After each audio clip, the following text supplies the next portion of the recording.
ராஜேந்திர பாலாஜிக்கும் செல்லூர் ராஜுக்கும் என்னதான் இது வருதுன்னு தெரில. அந்த மாதிரி அடிக்கணும்.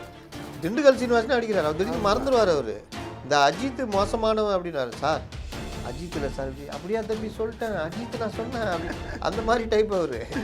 அவரே வந்து கரெக்டாக அடிக்கிறார். அவரே கரெக்டாக போட்டு மெரி நேற்று மோடி வந்து எவன் வந்தானே என் வேலை ஆகட்டும் அப்படின்ட்டாப்புல. தமிழ்நாட்டுக்கு நல்லது நடக்குதா, எவன் வந்தான்னு வரட்டும். இந்த மாதிரி அடிச்சா நீங்கள் என்ன பண்ணுவீங்க?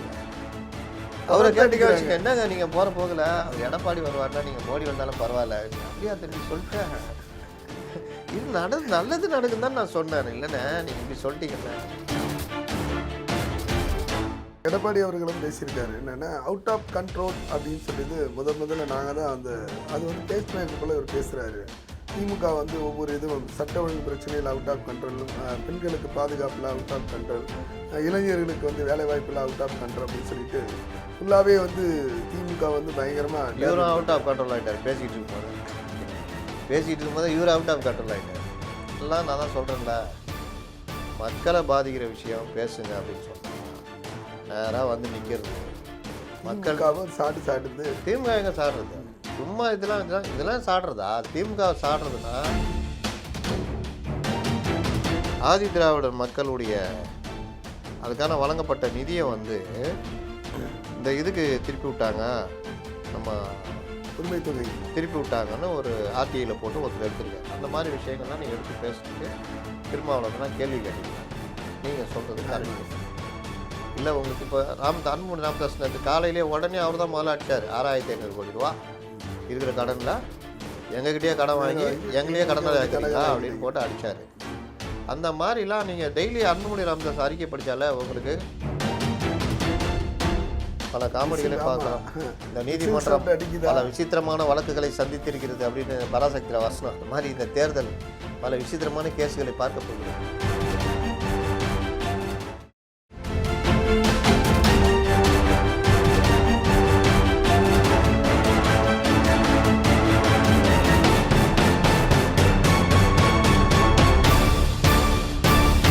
விஜய்ன்னு சொன்ன பிறகு தான் சில கேள்விகள் கேட்கணும். விஜய் வந்து சேலம் மீட்டிங் வீட்டை விட்டு வெளியே வந்தார்ல நேற்று. ஆமாம் வந்தார். வந்த பிறகு வந்து என்னென்னா முதல்ல அவர் வந்து தொட்டது என்னென்னா அதிமுக தான். எம்ஜிஆர் ஆரம்பிக்கப்பட்ட கட்சி, ஜெயலலிதா அவர்கள் வளர்க்கப்பட்ட அம்மையார் ஜெயலலிதா வளர்க்கப்பட்ட கட்சி இன்றைக்கு வந்து அதனுடைய வேறு வழியாக வந்து போயிட்டுருக்கு வந்து ரொம்ப வருத்தத்தை தெரிவிக்குது.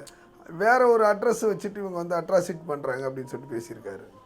அவர் எங்கே பேசினார்? எழுதி குத்தத்தை படித்தார். இதில் வேறு ஸ்டக் ஆயிடுச்சு. அப்படி இப்படின்னு டம்முக்கு நின்ட்டாப்புல. அப்படியே நின்ட்டாப்புல. ஏன்னா மனப்பாடம் பண்ண ஸ்டாப் ஆயிடுச்சு. அது இன்டர்நெட்டு கட் ஆகிட்டா அப்படி நிற்பான்ல, அந்த மாதிரி நின்ட்டாப்புல. பார்த்தீங்களா இல்லையா? அது அதனால் எழுதி குத்ததை ஃபஸ்ட்டு போனார். அதெல்லாம் விடுங்க. விஜய் வீட்டை விட்டு வெளியே வான்னு கேட்குறாங்க அப்படின்னாரு. நம்ம கூட இருக்கிற ஒரு பத்திரிகையாளர் அங்கே போய் சேர்ந்துக்கிறார் தெரியுமா? தெரியல. ஃபெலிக்ஸ் ஜெரால்னு ஒருத்தர் போய் சேர்ந்து. ஃபெலிக்ஸ் தாங்க நீங்கள் அவர் தன்னை பத்திரிகையாளர் இப்போ இல்லை கட்சிக்காரன்னு சொல்கிறார். அதுக்காக நீங்கள் வந்து நான் பத்திரிகையாளர்னு சொன்னால் தெரியலன்னு சொல்லிட்டா எப்படிங்க? ஃபெலிக்ஸ் தெரியுதுல்ல உங்களுக்கு? அவர்கிட்ட வந்து இந்த இதில் இந்தியா டுடேல அந்த அம்மா கேட்குது, விஜய் எங்கே, விஜய் இங்கே அப்படின்றார். அந்த அம்மா பார்க்குறாங்க, இல்லையா வரலையா, எங்கெங்க, நான் தாங்க விஜய்ன்றாப்புல. என்னது நீங்கள் விஜயா? ஆமாம் நான் விஜய், நீங்கள் விஜய். ஆமாம் நீங்கள் பெண்ன்றதுனால நீங்கள் விஜய். அவங்க பார்க்குறாங்க, என்ன நல்லா தானே இருந்தார் இவ்வளோ நேரம் இவர், என்ன ஆயிடுச்சு இவருக்கு? சார் நீங்கள் ஃபெலிக்ஸ் ஜெரால்டு தானே? ஆமாம். அப்போ சொல்லுங்கள் நீங்கள் யார்? விஜய் எங்கே? நான் தாங்க விஜய். ஏங்க இதெல்லாம் பண்ணாதீங்க. அப்போ அவர் யாருங்க? அவரும் விஜய். அவரும் விஜய். அப்போ அவங்களாம் விஜய். என்னங்க எப்படி சொல்கிறீங்க? அப்போ விஜய் எங்கே இருக்கார்? விஜய் தூணிலும் இருப்பார், துரும்பிலும் இருக்கிறார். இந்த தமிழ்நாடு ஃபுல்லாக அவர் வீடு, எல்லார்ட்டையும் இருக்கார். ஒவ்வொரு வீட்டில் விஜய் இருக்கார். அப்போ ஜனநாயகம் படம் டிக்கெட்டை ஃப்ரீயாக கொடுப்பாரா? அட்லீஸ்ட் அதே வேலை கொடுப்பாரா அப்படின்னு கேட்டிருக்கணும். இந்த மாதிரி ஆகிட்டாங்க இப்போ.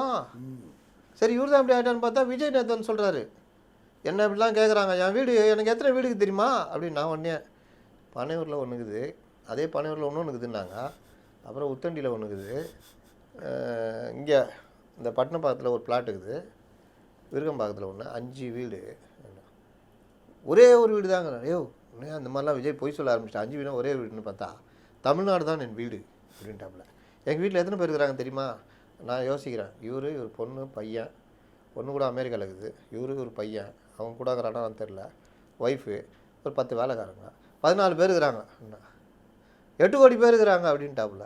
ஒரு இயலாமையை மறைக்கிறதுக்கு என்ன உருட்டு விட்டுறாங்க பாருங்க. கிட்டத்தட்ட கடவுள் ரேஞ்சு கொண்டு போயிட்டாங்க அவரை. சார் இன்னொரு விஷயம், அதாவது எடப்பாடி அவர்களும் பேசியிருக்காரு என்னென்னா அவுட் ஆஃப் கண்ட்ரோல் அப்படின்னு சொல்லிட்டு முதல்ல நாங்கள் தான் அது வந்து பேஸ்ட் மேக்கர் போல் இவர் பேசுகிறாரு. திமுக வந்து ஒவ்வொரு இதுவும் சட்ட ஒழுங்கு பிரச்சனையில் அவுட் ஆஃப் கண்ட்ரோல், பெண்களுக்கு பாதுகாப்பில் அவுட் ஆஃப் கண்ட்ரோல், இளைஞர்களுக்கு வந்து வேலை வாய்ப்பில் அவுட் ஆஃப் கண்ட்ரோல் அப்படின்னு சொல்லிட்டு ஃபுல்லாகவே வந்து திமுக வந்து பயங்கரமாக இவரும் அவுட் ஆஃப் கண்ட்ரோல் ஆகிட்டார். பேசிகிட்டு இருக்கும்போது இவர் அவுட் ஆஃப் கண்ட்ரோல் ஆகிட்டார். ஏங்க இது எல்லாம் நான் தான் சொல்கிறேன்ல, மக்களை பாதிக்கிற விஷயம் பேசுங்க அப்படின்னு சொன்னால் நேராக வந்து நிற்கிறது. மக்கள் சாடுறது திமுக எங்கே சாடுறது? சும்மா இதெல்லாம் சாடுறதா? திமுக சாடுறதுன்னா திமுக ஆட்சியுடைய அவலங்கள்.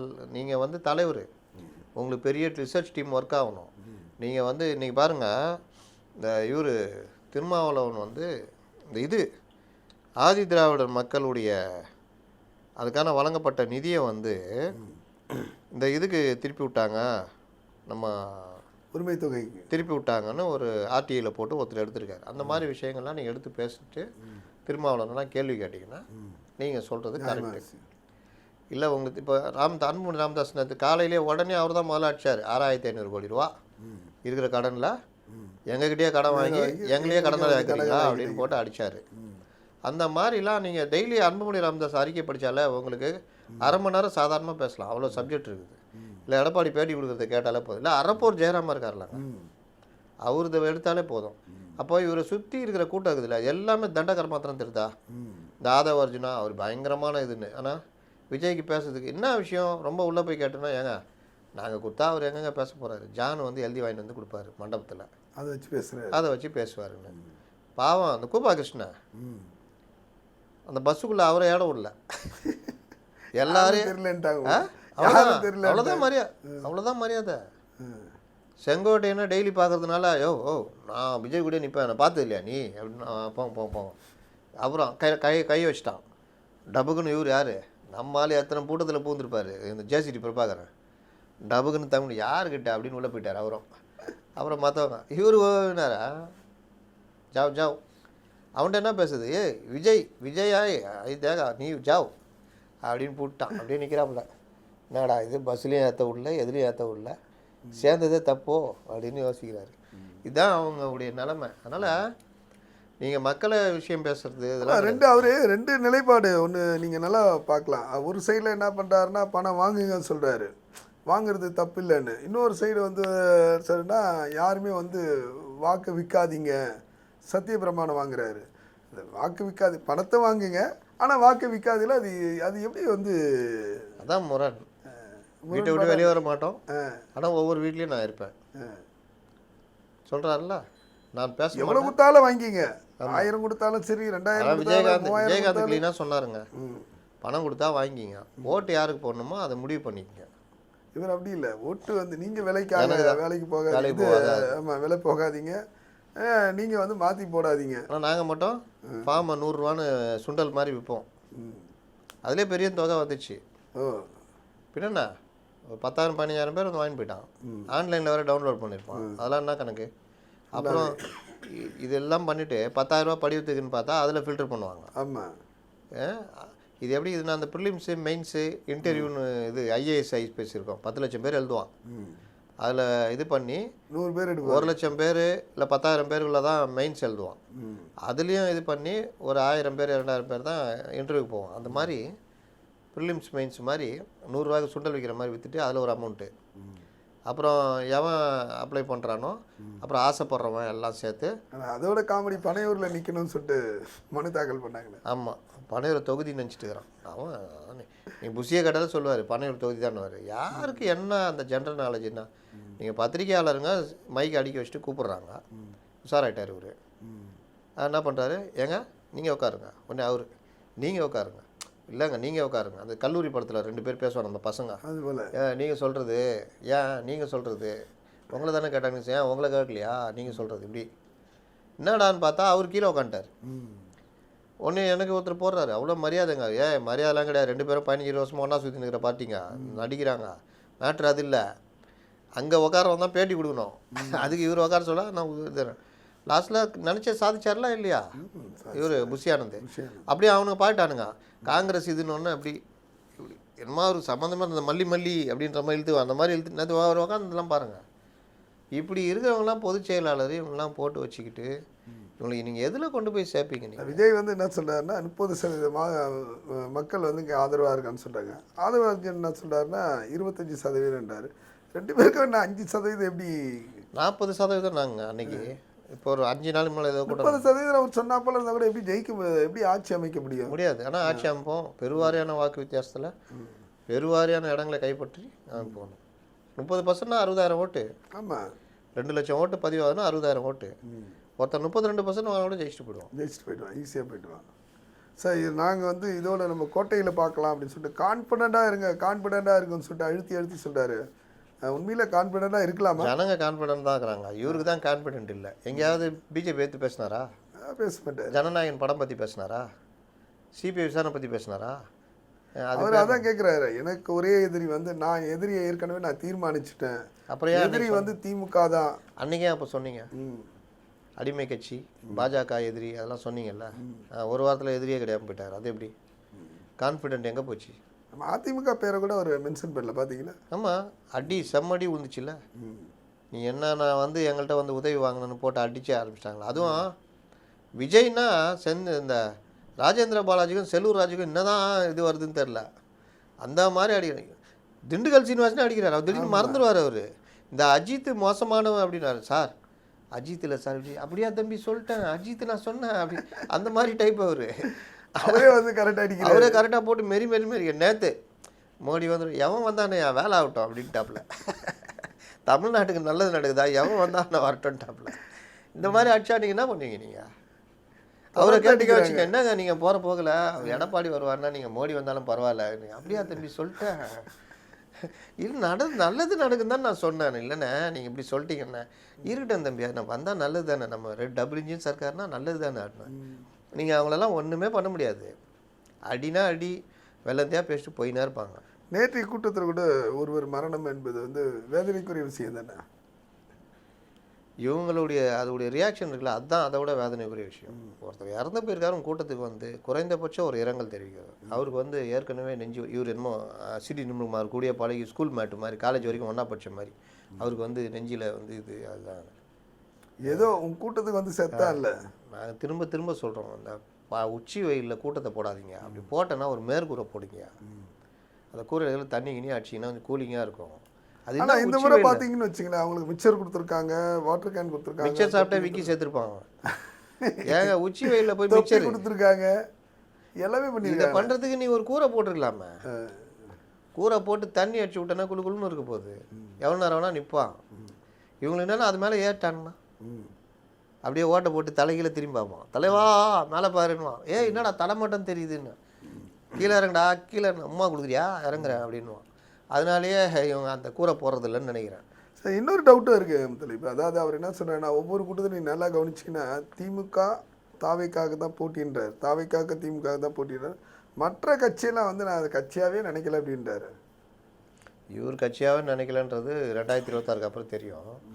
அதாவது டெலிட்டான கட்சின்றாரு. டெலிட்டான கட்சி தானே உங்களுக்கு உதவி பண்ணுது. சட்டசபையில் முதல்வர் உங்களை போட்டு மெரின்னு வெறிச்சப்போ டெலிட்டான கட்சி தானே காப்பாற்றுச்சு. நீங்களா அறிக்கை விட்டீங்களா? கான்ஃபிடென்ட்டாக இருங்கன்றீங்களா? சிஎம் போட்டு அடிச்சார்ல, எங்கே போனீங்க?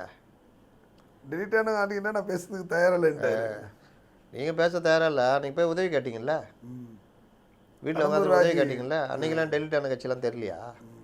இன்னொன்று சீமான ஒரு பக்கம் அடிக்கிறது மறைமுகமாக. அதனால் அது ஏதோ ஒரு நம்பிக்கையில் இருக்காங்க, என்னன்னே தெரிலங்க. முதலமைச்சர் கனவோடு வந்து இரவில் தூங்குறாரு, காலையில் பேசும்போது அதே கனவோடு பேசுகிறாரு விஜயன்றீங்களா? ஏங்க முதலமைச்சர் கனவோடு தூங்கிட்டு 50 நாளைக்கு அப்புறம் எந்திக்கிறாரு அப்படி சொல்கிறேன். இதோட எப்போ வருவார்? அடுத்த கூட்டத்துக்கு வருவார். அதான் எப்போ? ஏன்னா ரெண்டாவது அவங்க மிகப்பெரிய ஒரு குற்றச்சாட்டுன்னா, மற்ற அரசியல் கட்சி தலைவர்களுக்கு மற்ற அந்த அவங்க பொதுக்கூட்டம் நடக்கிறதுக்குலாம் வந்து போலீஸ் அவ்வளோ பாதுகாப்பு தராங்க, அவ்வளோ கட்டுப்பாடுலாம் இல்லை. அப்படிலாம் சொல்லியே. ஆனால் எங்களுக்கு அப்படி மட்டும் வந்து சொல்ல. 5000 பேர் மட்டும் தான் அப்படி வரணும். சொல்ல அப்படி சொல்ல இது வந்து எல்லாமே பார்க்குறாங்களா, அவங்க பதிவு பண்ணுறாங்களா? அதான் மற்ற கட்சி கூட்டங்களுக்கு அனுமதி தராங்க, எங்களுக்கு தலைவர் தரமாட்டேங்கிறாங்கன்றாங்க. அதில் தான் ட்விஸ்டே இருக்குது. மற்ற கட்சி கூட்டங்களுக்கு அனுமதினா இவரை விட பெரிய தொல்லை கொடுக்குறது எடப்பாடி பழனிசாமி தான். அவர் எப்படி பர்மிஷன் வாங்கிட்டு போயின்னு இருக்காரு? இவங்க வந்து பொதுக்கூட்டத்துக்கு பர்மிஷன் கேட்குறதே கிடையாது. கேட்குறதே இல்லை. இவங்க வந்து உள்ளரங்க கூட்டம் இந்த மாதிரி நான் வந்து ஒரு 10,000 பேர் வச்சு கூட்டுவேன் அப்படி இப்படின்னா, அப்போது நீ ஏற்கனவே சம்பவம் பண்ணால, அதனால் இந்த மாதிரி தான் வேணும்னு எஸ்ஓபி போடுறாங்க. நீங்கள் பொதுக்கூட்டம் ஏற்பாடு பண்ணுங்கள். ஒரு 3 மாவட்டத்தில் 3 கிரவுண்டில் பொதுக்கூட்டம், விஜய் வரப்போகிறாரு, 3 கூட்டத்தில் பேசிட்டு போயிடுவாருன்னா யார் தடுக்க போகிறா? ஆனால் ஒன்று பேச வராது. அதுக்கு பதிலாக ரோட் ஷோ பண்ணிட்டு கூட்டுவார். நேற்று கூட பார்த்தீங்களா? அப்படியே கூட கூட்டம் வருது. எந்த தலைவராக பண்ணுறாங்களா? கேட்டால் எங்கள் தலைவர் தான் கூட்டம் வருதான். உன் தலைவர் கூட்டம் வருதுன்னா அந்த கரூர் சம்பவத்துக்கு அப்புறம் காஞ்சிபுரத்துக்கு போனார்ல, அப்போ ஏன் வரல அந்த கூட்டம்? உன் தலைவர் கூட்டம் வருதுன்னா வக்பு திருத்த மசோதாவை எடுத்து இந்த டிவி ஸ்டேஷனாண்ட ஒரு ஆர்ப்பாட்டம் நடத்தினால வெறும் 8000 பேர் தான் வந்தான். ஏன் மொத்தம் வரல? இவங்களா சீன் போடுறது, வர சொல்கிறது, இல்லாட்டி வேணான்றது. யாரும் வராதிங்கன்னா. இன்னொரு முத்தலிபி சார், அதாவது அவர் சொன்னதுலேயே வந்து எல்லாருமே வந்து ஒரு முகம் சொல்லிக்க வைக்கிறா போல இருந்தது. காதலை விசில் ஊதுங்க, செவ்லே ஊதுங்க அப்படின்னாருங்களே. பாவங்க செவ்லே அடிக்கிறான்னு சொல்லுவாங்க. பசங்க வந்து இதை கேட்டு சின்ன சின்ன பசங்க நண்பா நண்பீஸ் அவங்க அப்பா ஏதோ நைட் டியூட்டி போயிட்டு வந்து படுத்துன்னு இருப்பார். நல்லா காலைல தூக்கம், பகலில் தூக்கம் வராது, அப்படியே அப்படியே தூங்குவார். இவன் போய் செவிலே விசில் அடிப்பான். அவர் செவிலில் 2 விட்டு நாளைக்கு அதான் நடக்க போகுது. போடானா அந்த விசிலை தூக்கிட்டு எங்கே வேணாலும் போய் கோயிலில் போய் அடிச்சிட்டு இருக்குது. பழனி மலை கோயிலில் இந்த குழந்தைங்கள்தையும் காணாமல் போனால் அந்த அறிவிக்கிறது இருக்குல்ல, அறிவிப்பு இதுன்னு இருக்குமே, அங்கே போயிட்டு செல்லில் ஆன் பண்ணி உங்கள் விஜய்ன்னு காமிச்சினாங்க. இன்றைக்கி அவனை தேடினுக்கிறாங்க. இதெல்லாம் இந்த மாதிரி ஆர்வ கோளாறு இருக்கிறதுல நீ ஒன்றுமே பண்ண முடியாது. அடுத்து காலைல வீட்டு வாசலில் போய் விசில் அடிக்கிறது. அவங்க உடனே குப்பை வண்டிக்கார வந்துட்டா நான் ஓடுறான்னு தூக்கி நீங்கன்னு ஓடி வந்து வெளியே வந்து பார்த்தா ஈன்னு பல்ல காமிச்சு நிற்கிறது. என்ன ஏமாத்திட்டோம் பார்த்தியா, விசிலுன்னு, நாங்கள் ஏமாற்ற போகிறோம் பாரு அப்படின்னு. எங்கே போனால் எனக்கு விசில் அடிக்கிறது. எவனா வண்டி ரிவர்ஸ் எடுத்தானா விசில் அடிச்சுனே இருக்குது. அவன் நினச்சிக்குவான் யாரும் செக்யூரிட்டி தான் விசில் அடிச்சு பின்னாடி வர சொல்கிறான் போகிறேன்னு. கொண்டு போய் இடிச்சா பிறகு தான் பார்த்தா பார்த்தியா குச்சிட்டா பார்த்தியான்றது. இந்த இன்னும் என்னென்ன நடக்குன்ற சொல்கிறேன். தேர்தலில் பிரச்சாரம் பண்ணிட்டு வருவாங்கல்ல, இப்போ திமுக வரது வச்சுங்க, இந்த கும்பல் போகுதுன்னா எல்லாம் விசில் அடிக்க ஆரம்பிச்சிடும். அவன் பேசுகிறவன் பக்கத்தில் நின்று முன்ன டிவிக்குன்னு கத்திருந்தான், இப்போ விசில் அடிச்சா போதும் மோதல் உருவாகும். நிறைய இருக்குது சம்பவங்கள். நேற்று அந்த இறந்து போன ஒரு ஆம்புலன்ஸில் எடுத்துகிட்டு போனது நீ எப்படி காட்டலான்னு சொல்லிட்டு அந்த டிவி நியூஸ் 24/7 டிவி வண்டி மேலே ஏறி ஆட்டம் போடுறாங்க. இப்போவே எப்படின்னா வாக்குவாதம். அவன் மாவட்ட செயலர் ஒருத்தன் பார்த்தீங்கன்னா பிறந்த நாள் கொண்டாடுறான்னு 3 கிலோமீட்டருக்கு வண்டியை வச்சுக்கிட்டு கித்திலாம் வச்சுட்டு கிரேனில் வச்சு மாலை போட்டுன்னு வரோம். இன்னும் கொஞ்சம் ஆட்டமான்றீங்க. வண்டி பைக் எடுத்துகிட்டு போகிறேன்னு சொல்லி பொம்பளை போலீஸ் மேலே கொண்டு போய் இஷ்டாங்க. ஒரு இவர் ஃபோட்டோகிராஃப் இதுக்கு நம்ம பத்திரிக்கை ஒருத்தர் எடுத்துகிட்டு இருக்காருன்னு ஜீப்பில் வந்துட்டு அவரை போய் அடித்து பெரிய தகராறு பண்ணி நேற்று பெரிய வாக்குவாதம் நடந்தது. ஒரு பொண்ணு 2.5 வயசு குழந்தைய கொண்டு வந்துருக்குது. என்னம்மா அந்த மாதிரி தூக்கிட்டு வருவோம், மனசாட்சிக்கு தான்மான்னு கேட்குறாப்புல பத்திரிக்கையாளர். என்ன அப்படி தான் தூக்கின்னு வருவோம் அப்படின்னு கூட இருக்கிற எல்லாரும். என்ன மனசாட்சிலாம் இல்லை தான், என் குழந்தை இதானாலும் பரவாயில்ல, எங்களுக்கு தலைவரை பார்க்கணுமா. இதுங்கெல்லாம் குழந்தை வந்து இயற்கையாக பிறந்துருது, அதனால் அதோடைய மரியாதை தெரில. இது போனால் இன்னொன்று பார்த்துக்கலாம், போ தலைவரை பார்க்க முடியுமா அப்படி அந்த மைண்ட் செட்டில் இருக்குதுங்க எல்லாமே. அதுதான் அது காரணம். இவங்களை இப்படியே வச்சுருந்தா தான் நம்ம பிழைக்க முடியும்னு அந்த நினச்சிக்கிட்டு இருக்குது. இப்போவும் பாருங்கள், ஜனநாயகன் படம் வந்துச்சுன்னா அதே டிக்கெட்டை கூடுதல் விலைக்கு விற்பாங்க. இவனுக்கு கொடுத்து வாங்குவான். ஏன் தலைவன் நான் கொடுக்க மாட்டானுவான். உன் தலைவன் நீ கொடுக்க மாட்டல. அந்த தியேட்டர்காரன் 10 தயாரிப்பாளர் புஷியானது எல்லாரும் பிழைப்பாங்க. ஆமாம். உன் பாக்கெட்லேருந்து நீ கூடுதலாக கொடுக்குறேன்றதை கூட உணர்கிற அளவுக்கு நீ இல்லை. உன்னை பகிரங்கமாக ஏமாத்துறான். ஆனால் அதையும் ஜாலியாக சந்தோஷமாக தான் வந்து கடைசியில் வந்து அவன் குடும்பமே விசில் அடிச்சு தான் போகும்ல. எல்லாம் அப்படி தான். பார்ப்போம். 2026 தேர்தல் நெருங்க பல காமெடிகளை பார்க்கலாம். இந்த நீதிமன்றம் பல விசித்திரமான வழக்குகளை சந்தித்திருக்கிறது அப்படின்னு பராசக்தியில் வசனம். அந்த மாதிரி இந்த தேர்தல் பல விசித்திரமான கேஸுகளை பார்க்க போகிறது. விசில் அடிக்குதா அந்த 5000 ரூபாய் பேசுதான் நம்ம பொறுத்திருந்து பார்ப்போம். நன்றி.